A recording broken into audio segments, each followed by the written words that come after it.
Mes chers amis, bonsoir.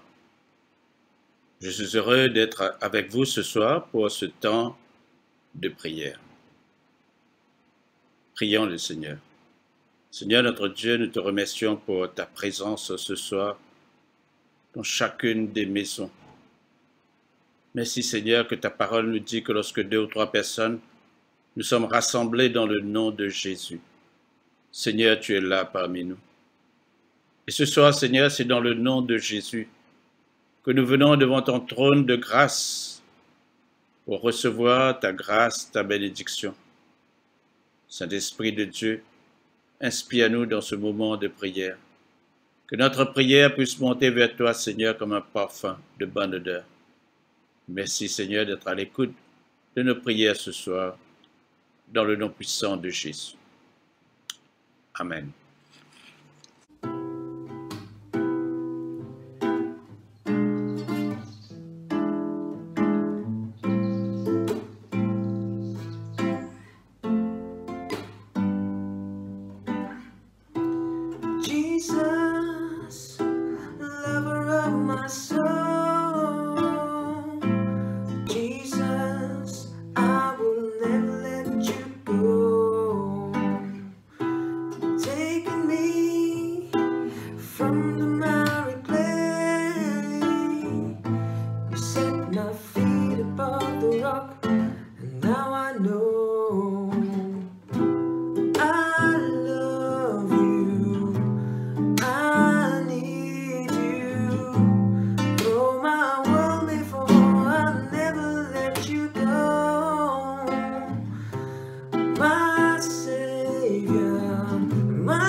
Ce temps de prière dans votre livre vert à la page 47.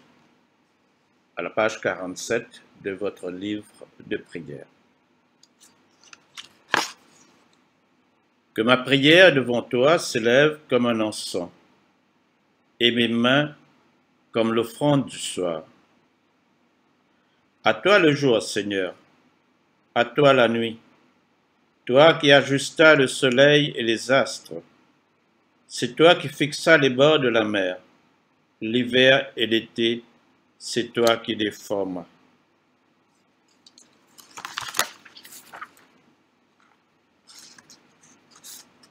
Jésus dit, « Je suis la lumière du monde. Celui qui vient à ma suite ne marchera pas dans les ténèbres. Il aura la lumière qui conduit à la vie. » Amen.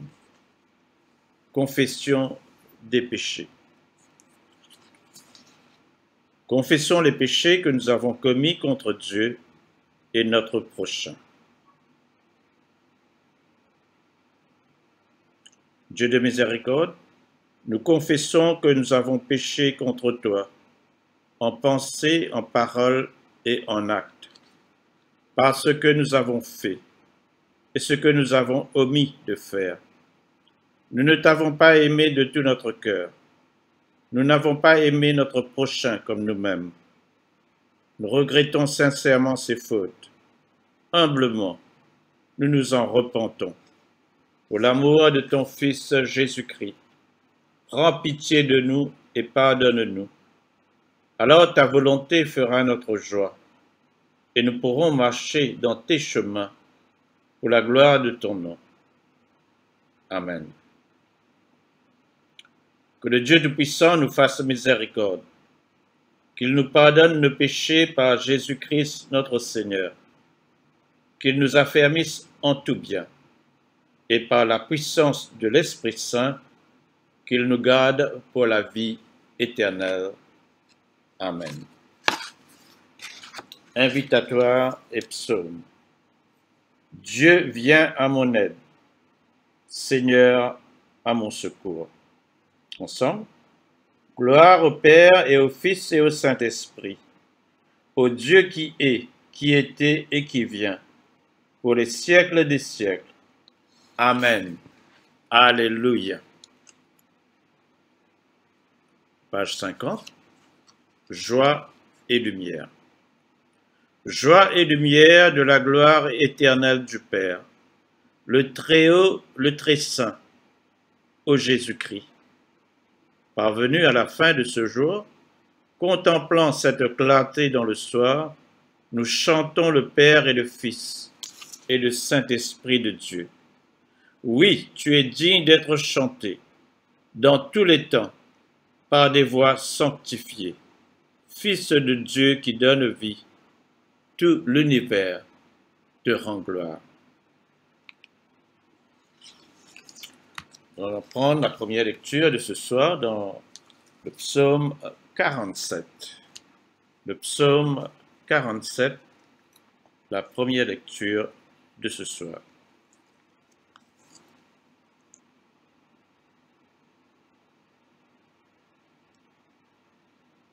Vous tous, peuple, battez des mains, poussez vers Dieu des cris de joie.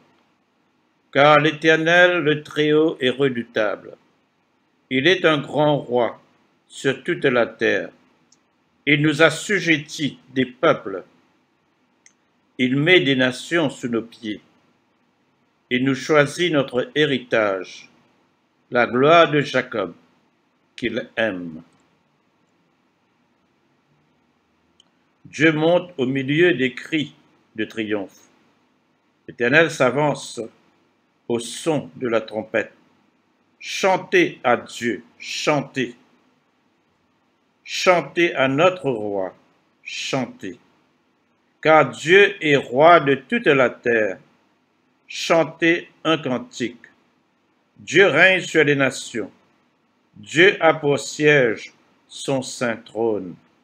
Les princes des peuples se réunissent au peuple du Dieu d'Abraham. Car à Dieu sont les boucliers de la terre. Il est souverainement élevé. Gloire soit au Père et au Fils et au Saint-Esprit, comme il était au commencement, comme il est maintenant, et comme il sera éternellement. Amen. Le psaume 48. L'Éternel est grand. Il est l'objet de toutes les louanges. Dans la ville de notre Dieu, sur sa montagne sainte. Belle est la colline. joie de toute la terre, la montagne de Sion. Le côté septentrional, c'est la ville du grand roi. Dieu dans ses palais est connu pour une haute retraite. Car voici, les rois s'étaient concertés. Ils n'ont fait que passer ensemble. Ils ont regardé, tous stupéfaits. Ils ont eu peur et ont pris la fuite.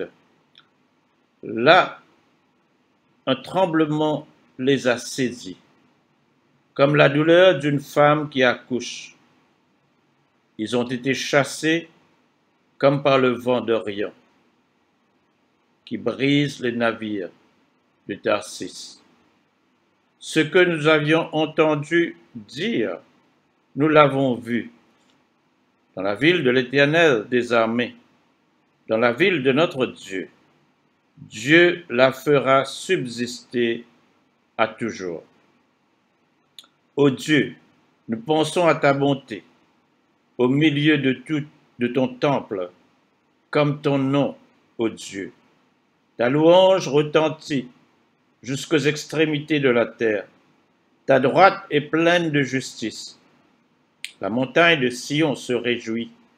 Les filles de Juda sont dans l'allégresse à cause de tes jugements. Parcourez Sion, parcourez-en l'enceinte, comptez ses tours, observez son rempart, examinez ses palais pour le raconter à la génération future. Voilà le Dieu qui est notre Dieu éternellement et à jamais. Il sera notre guide jusqu'à la mort. Gloire soit au Père et au Fils et au Saint-Esprit, comme il était au commencement, comme il est maintenant et comme il sera éternellement. Amen. La deuxième lecture se trouve dans le livre de la Genèse, au chapitre 2, les versets 4 à 25. Genèse, chapitre 2, versets 4 à 25.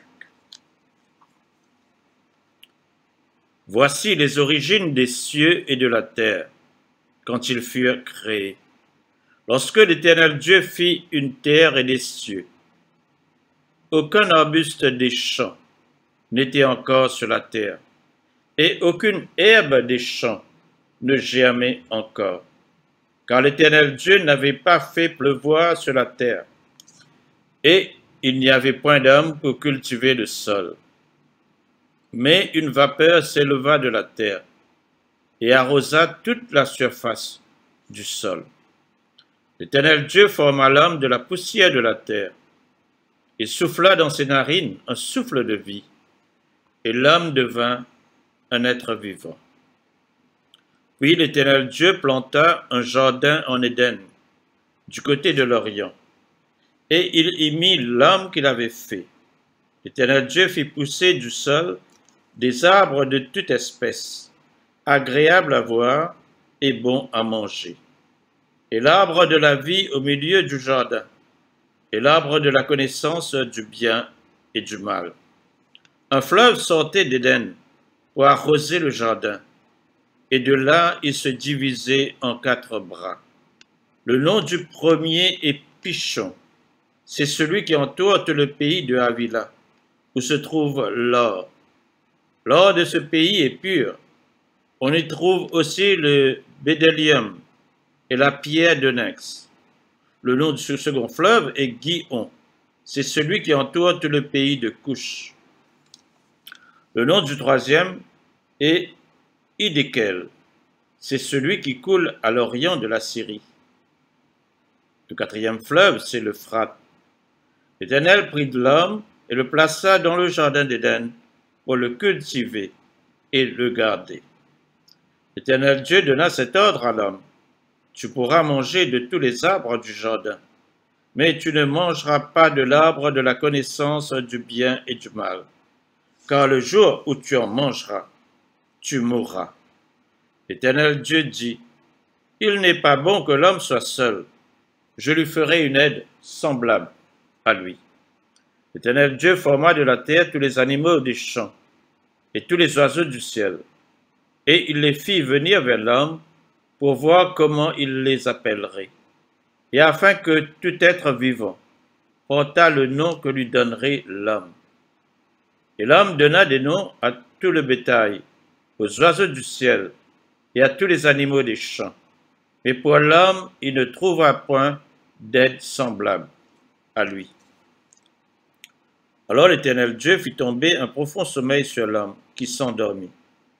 Il prit une de ses côtes et referma la chair à sa place. L'Éternel Dieu forma une femme de la côte qu'il avait prise de l'homme, et il l'amena vers l'homme. Et l'homme dit, voici cette fois celle qui est os de mes os et chair de ma chair. On l'appellera femme, parce qu'elle a été prise de l'homme. C'est pourquoi l'homme quittera son père et sa mère et s'attachera à sa femme, et ils deviendront une seule chair. Parole du Seigneur. Nous rendons grâce à Dieu. L'évangile de ce soir est tiré de l'évangile selon saint Matthieu, au chapitre 21, versets 33 à 46. Matthieu, chapitre 21, versets 33 à 46.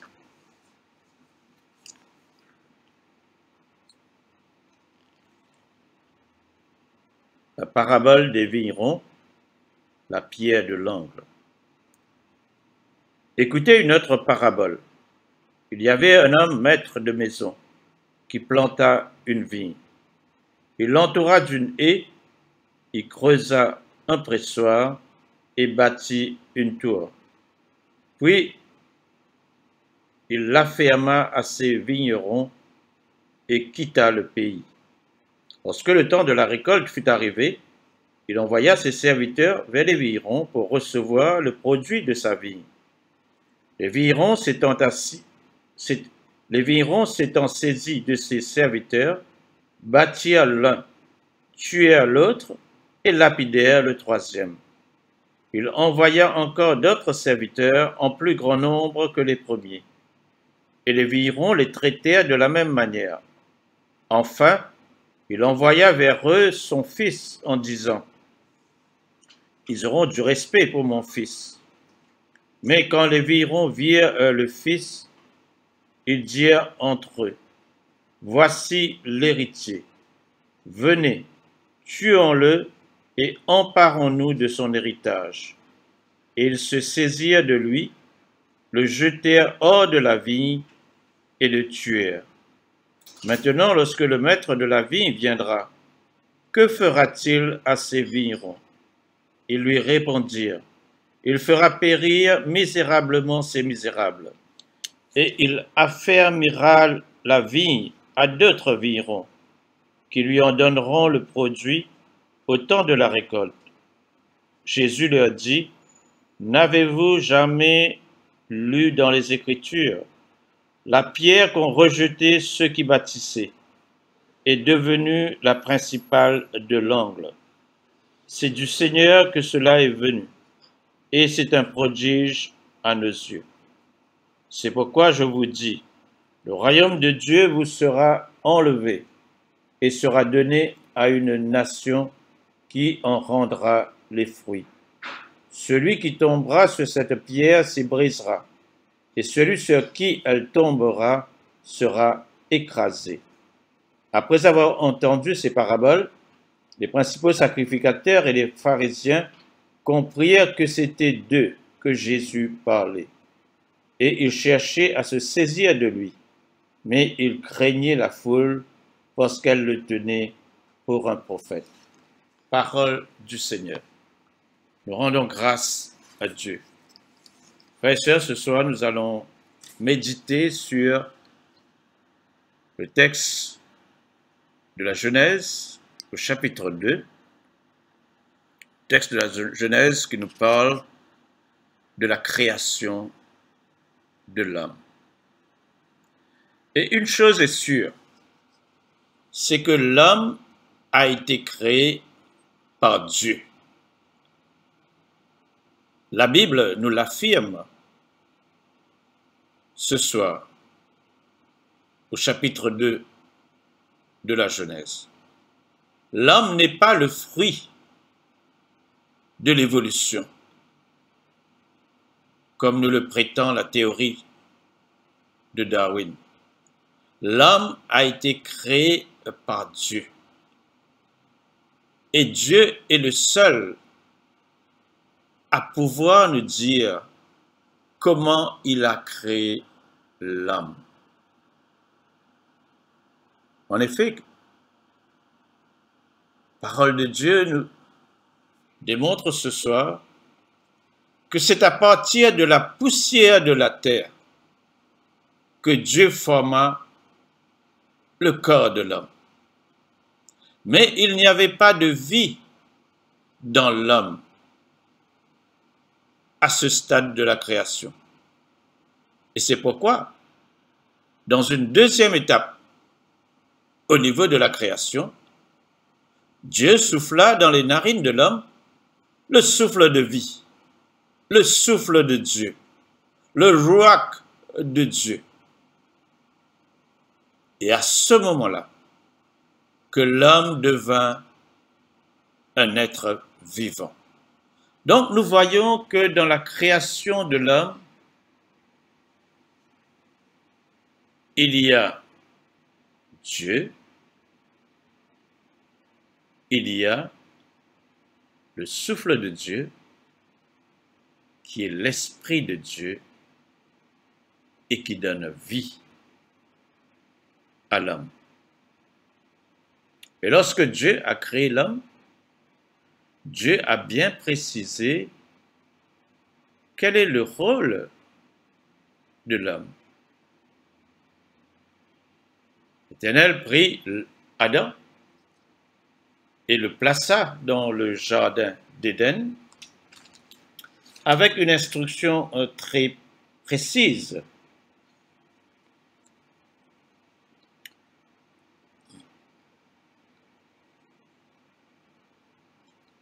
Dans Genèse chapitre 2, verset 15, l'Éternel prit l'homme, le plaça dans le jardin d'Éden pour le cultiver et le garder. L'homme a été mis dans le jardin d'Éden pour cultiver le jardin et pour garder le jardin. Et à partir de cela, nous pouvons en déduire deux éléments importants. La première chose, c'est que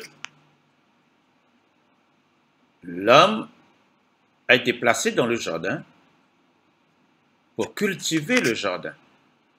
L'homme a été placé dans le jardin pour travailler le jardin. C'est important de voir ici que le travail est venu avant le péché d'Adam et Ève et non pas après le péché d'Adam et Ève. Le travail n'est pas la conséquence du péché.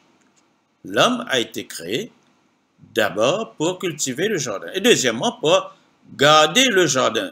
En d'autres mots, pour prendre soin de la création de Dieu.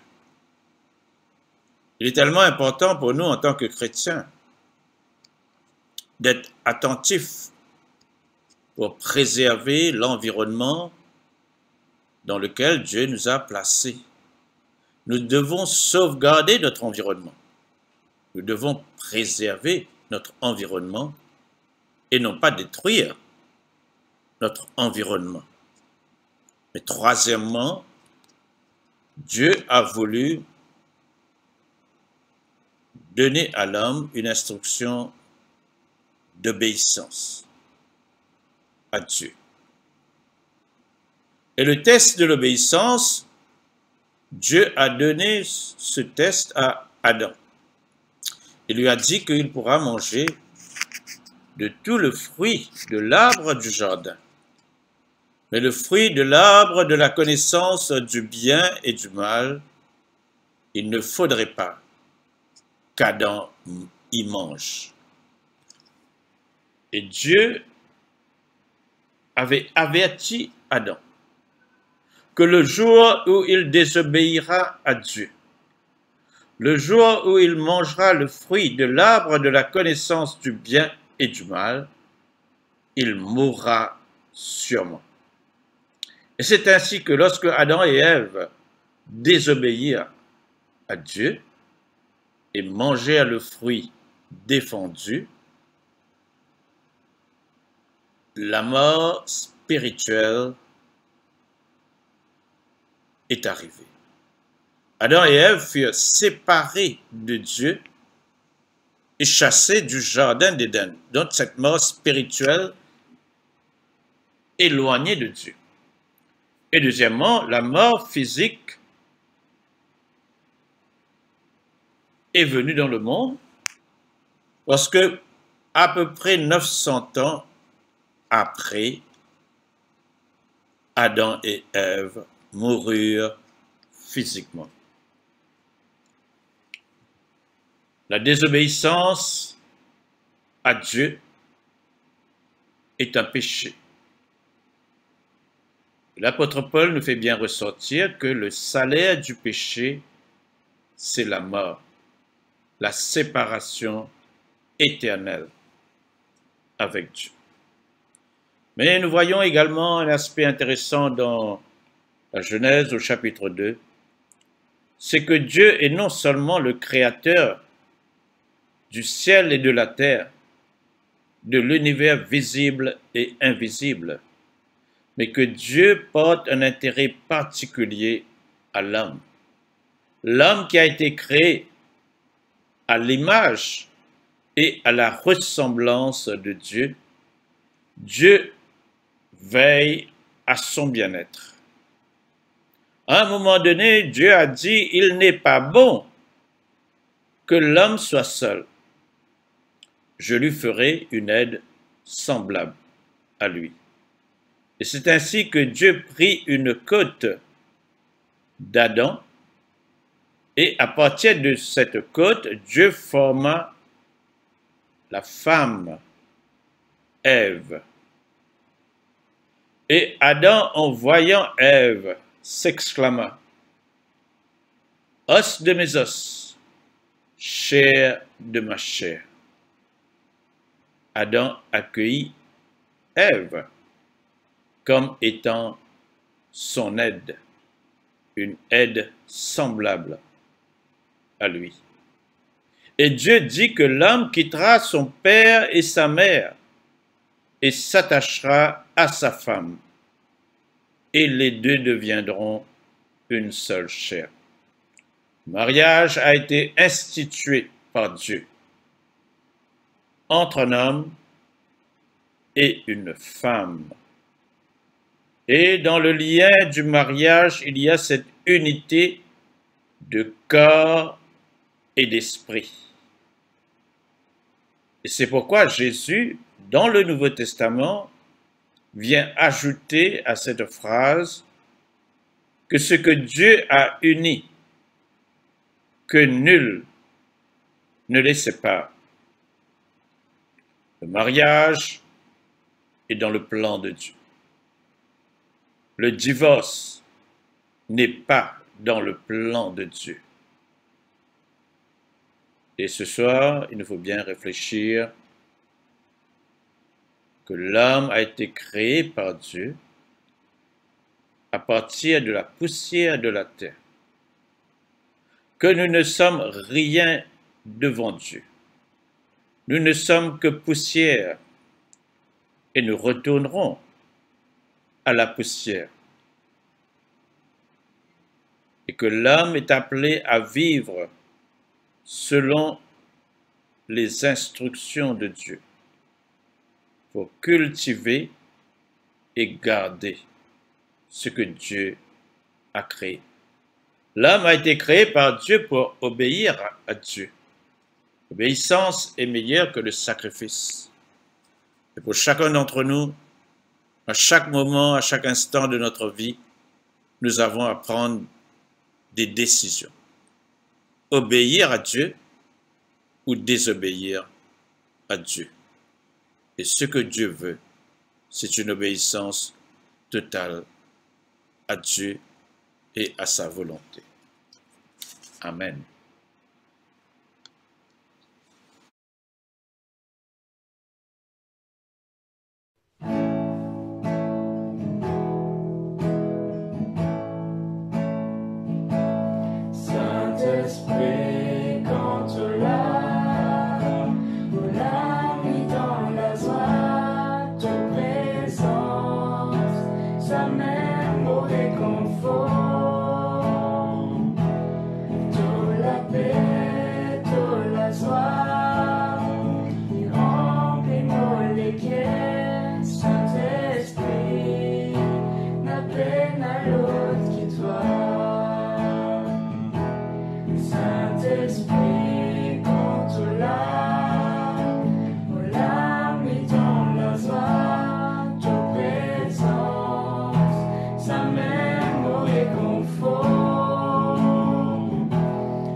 Nous allons continuer dans le livret de prière, à la page 52, le cantique de Siméon. Maintenant, ô Maître souverain, tu peux laisser ton serviteur s'en aller en paix, selon ta parole. Car mes yeux ont vu le salut que tu préparais à la face des peuples, lumière qui se révèle aux nations, et donne gloire à ton peuple Israël. Gloire au Père et au Fils et au Saint-Esprit, pour les siècles des siècles. Amen. À la page 53, le symbole des apôtres. Ensemble, je crois en Dieu, le Père Tout-Puissant, Créateur du ciel et de la terre, et en Jésus-Christ, son Fils unique, notre Seigneur, qui a été conçu du Saint-Esprit, est né de la Vierge Marie, a souffert sous Ponce Pilate, a été crucifié, est mort et a été enseveli, est descendu aux enfers. Le troisième jour est ressuscité des morts, est monté aux cieux, est assis à la droite de Dieu le Père Tout-Puissant, d'où il viendra juger les vivants et les morts. Je crois en l'Esprit Saint, à la Sainte Église catholique, à la communion des saints, à la rémission des péchés, à la résurrection de la chair et à la vie éternelle. Amen. Page 54. Le Seigneur soit avec vous et avec votre esprit. Prions le Seigneur. Ensemble, notre Père, qui es aux cieux, que ton nom soit sanctifié, que ton règne vienne, que ta volonté soit faite sur la terre comme au ciel. Donne-nous aujourd'hui notre pain de ce jour. Pardonne-nous nos offenses, comme nous pardonnons aussi à ceux qui nous ont offensés. Et ne nous soumets pas à la tentation, mais délivre-nous du mal. Car c'est à toi qu'appartiennent le règne, la puissance et la gloire, dans les siècles des siècles. Amen. Nous allons prendre la série d'invocations 1. Fais-nous voir, Seigneur, ton amour, et donne-nous ton salut.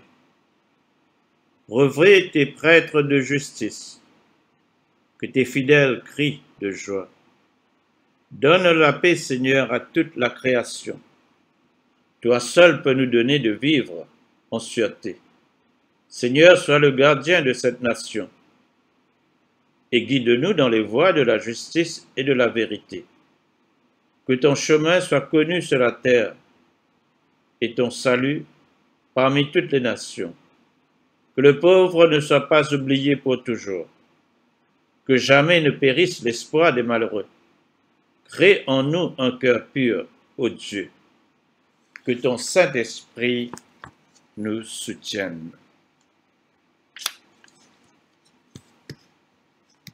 Page 56. Collecte du jour. Collecte pour demander la protection divine. Ô Dieu, tu es la vie de tous les vivants, la lumière des croyants, la force de ceux qui peinent et le repos des défunts. Nous te rendons grâce pour les bienfaits de ce jour qui s'achève et nous implorons ta protection pour la nuit qui vient. Conduis-nous en sûreté jusqu'aux heures du matin. Nous te le demandons par celui qui est mort et ressuscité pour nous, ton Fils Jésus-Christ, notre Sauveur. Amen. Collecte pour demander la présence du Christ. Reste avec nous, Seigneur, car il se fait tard et déjà le jour baisse. Sois notre compagnon sur la route. Enflamme notre cœur. Ravive notre espérance, pour que nous te découvrions dans les Écritures et dans le pain partagé. Nous te le demandons dans ta tendresse. Amen.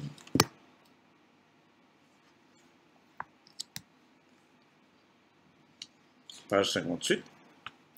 Action de grâce générale, ensemble. Dieu Tout-Puissant, Père de miséricorde, nous te rendons grâce de ta bonté et de ton amour envers nous, tes serviteurs indignes, et envers tous ceux que tu as faits. Nous te bénissons parce que tu nous as créés. tu nous protèges et tu nous combles des bienfaits de cette vie. Et surtout parce que dans ton amour inépuisable, tu as racheté le monde par ton Fils Jésus-Christ. Et tu nous donnes les moyens de recevoir ta grâce et l'espérance de la gloire sans fin. Nous t'en prions, rends-nous sensibles à ta miséricorde, pour que nous te rendions gloire d'un cœur reconnaissant, non seulement de nos lèvres, mais par toute notre vie, en nous mettant à ton service et en marchant devant toi dans la justice et la sainteté tout au long de nos jours. Nous te le demandons par ton Fils Jésus, le Christ notre Seigneur. Amen. La prière de Saint Jean Chrysostome. Dieu Tout-Puissant, toi qui nous as accordé la grâce de t'adresser d'un cœur unanime notre prière commune, tu as promis par ton Fils que lorsque 2 ou 3 se réuniraient en son nom, tu serais au milieu d'eux. Comble maintenant, Seigneur, nos désirs et nos vœux, selon ce qui nous est utile. Donne-nous en cette vie la connaissance de la vérité, et dans le monde à venir, la vie éternelle. Amen. Bénissons le Seigneur. Nous rendons grâce à Dieu. La grâce de Jésus-Christ notre Seigneur, l'amour de Dieu le Père et la communion de l'Esprit Saint soient toujours avec nous. Amen. Seigneur notre Dieu, nous te remercions, Seigneur, pour ce temps de prière. Merci pour ta présence, Seigneur, pour ta protection, Seigneur Jésus, pour ton onction, Seigneur. Seigneur, veille sur nous comme la prunelle de tes yeux. Il ne sommeille ni ne dort celui qui garde Israël. Merci, Seigneur, de nous protéger pendant notre sommeil et que nous puissions nous lever demain matin en pleine forme, rafraîchis par ton Esprit Saint et toujours, Seigneur, en communion parfaite avec toi. Dans le nom puissant de Jésus-Christ, nous te prions. Amen. Voilà, frères et sœurs, merci pour ce moment que nous avons passé ensemble dans la prière. Je vous souhaite à tous une bonne nuit. Amen.